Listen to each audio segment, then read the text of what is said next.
RER, information. Et nous retrouvons tout de suite le journal présenté par Éric Michel. Bonjour.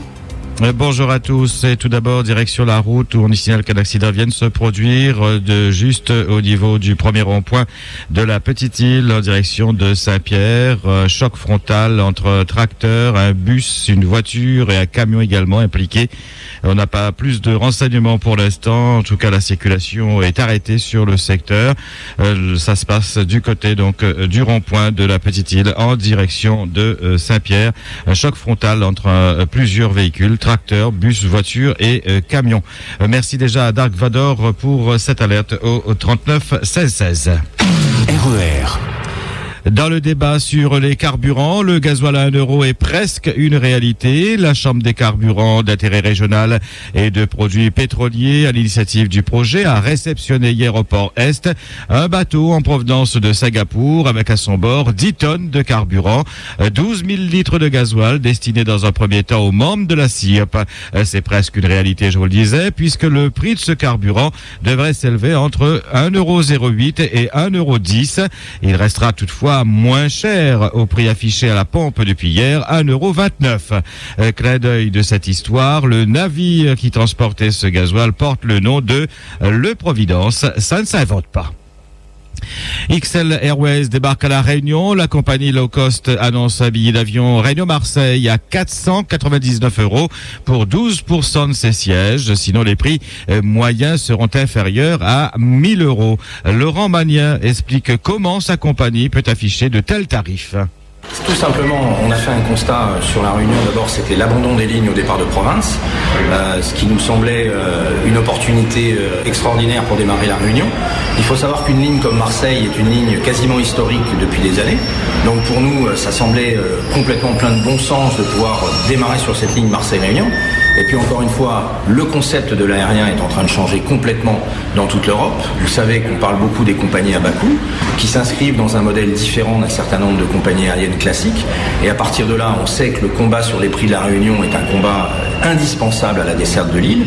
Et on doit effectivement, en tant qu'XL Airways, venir pour jouer notre rôle sur la véritable notion de compétition en termes de tarifs. Alors, le secret de la compagnie, il est simple. On a une utilisation extrêmement importante de nos avions. On a une densification importante aussi de nos avions en termes de sièges. On est aujourd'hui dans un monde où le pétrole est à 1 000 $ la tonne. Alors il est évident que si nos concurrents utilisent des avions qui font 50 ou 60 sièges de moins que les nôtres, le coût du siège n'est pas le même. On a aussi une gestion extrêmement rigoureuse de la compagnie en termes de personnel, à savoir que c'est une compagnie dont le ratio chiffre d'affaires personnel est extrêmement positif par rapport à un certain nombre de concurrents. Ce sont des recettes qui font que XL Airways depuis des années est une compagnie rentable. 30 000 sièges seront proposés par an et le taux de remplissage des avions envisagés se situe autour de 93%. Un repas gratuit sera servi à bord et la franchise bagages est de 20 kilos.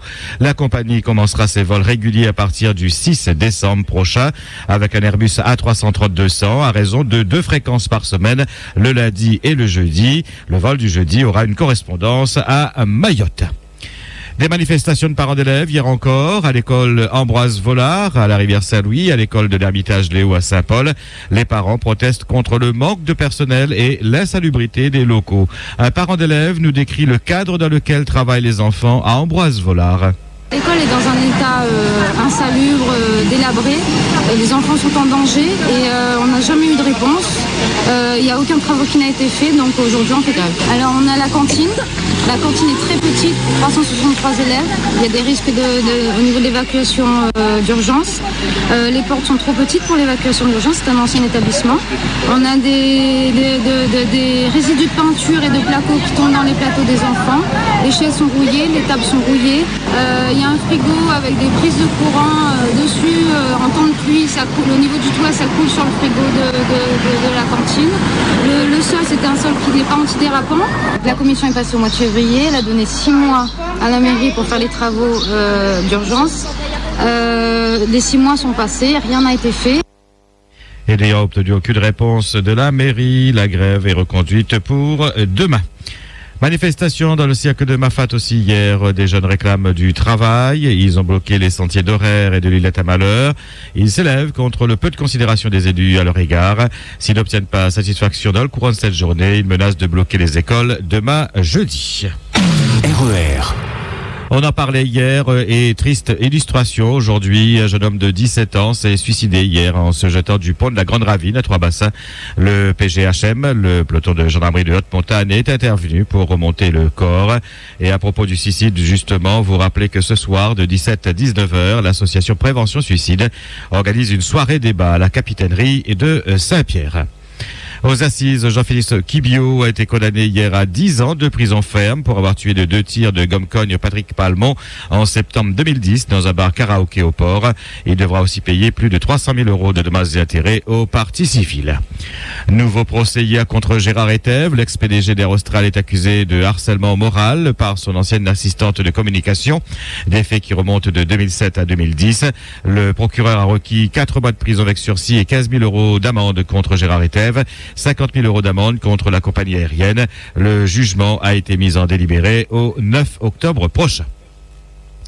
Un petit atelier clandestin de production de bouchons a été démantelé mercredi dernier dans un quartier de Saint-Denis par des inspecteurs de la direction de l'alimentation, a annoncé hier la préfecture dans un communiqué. Plus de 50 kilos de denrées non conformes ont été saisies. Une opération menée sous l'autorité du parquet en étroite collaboration avec les services de police qui a permis de mettre un terme à la fabrication dans des conditions déplorables d'hygiène de produits alimentaires présentant des risques sanitaires élevés. RER. Le projet de loi portant création des emplois d'avenir, examiné depuis hier à l'Assemblée nationale.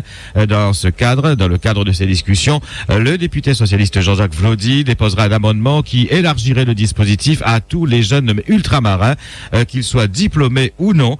Il rappelle qu'à La Réunion, 60% des jeunes de moins de 25 ans sont touchés par le chômage. Alors, diplômés ou non, l'exclusion sociale reste la même, déclare-t-il.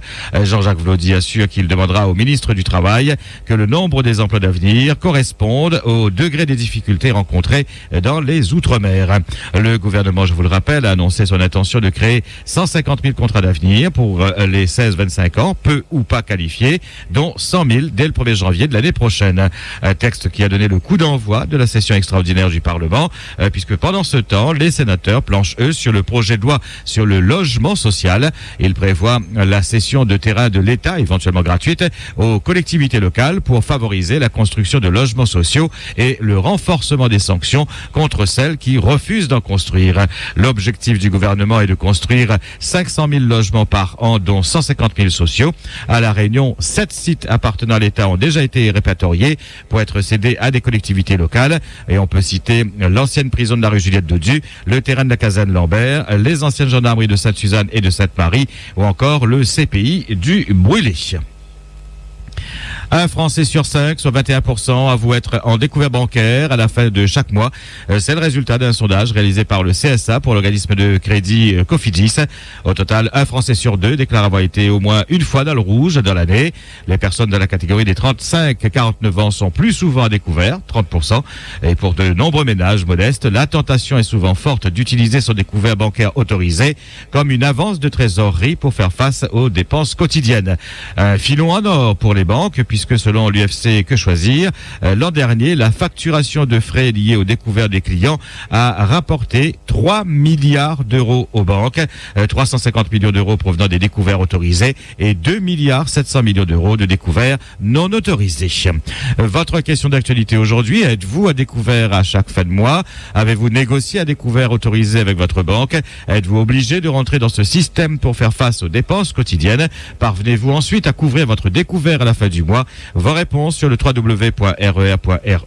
Vos réactions et témoignages en direct à 9h, 11h et 17h. RER. Souvenez-vous cette petite phrase lancée à Gillot par un opposant de Nicolas Sarkozy lors de l'arrivée de l'ex-chef d'État en campagne dans l'Ain lors des élections présidentielles. On va te faire la mort dans les yeux. C'était en avril dernier, le 4 précisément. Hier, cet étudiant comparaissait devant une composition pénale qu'il a condamné à 800 € d'amende pour insulte. Grave accident hier matin à la Bretagne. Dans un virage serré, une conductrice a perdu le contrôle de son véhicule qui a fait plusieurs tonneaux avant de s'immobiliser. Une petite fille de 6 mois a été éjectée du véhicule. Les pompiers l'ont retrouvée en pleurs sur le bas-côté de la route. Sérieusement blessée, le bébé et la grand-mère ont été conduites à l'hôpital. Collision hier matin à la fin de la 4 voies de Saint-Benoît en direction de Sainte-Rose entre une voiture et un petit fourgon. Sous le choc, la voiture a fait plusieurs tonneaux avant de finir sa course sur le toit dans le fossé. Le petit camion, lui, a fait un demi-tour sur lui-même et s'est retrouvé à contresens de la circulation. Fort heureusement, un blessé léger est à déplorer. RER. En football, les Bleus gardent le bon tempo. Après la Finlande 1-0, ils ont fait plier hier la Biélorussie 3-1. Les buts sont signés Capou, Jaillet et Ribéry. Leader de son groupe maintenant, l'équipe de France a un bon moral avant d'affronter l'Espagne le 16 octobre prochain pour son 3e match en vue d'une qualification pour le Mondial 2014. RER. 8h10 sur RER, c'est le point final à ce 5-8. Merci de votre attention. Excellente journée. RER, la radio qui vous transporte sur toute l'île.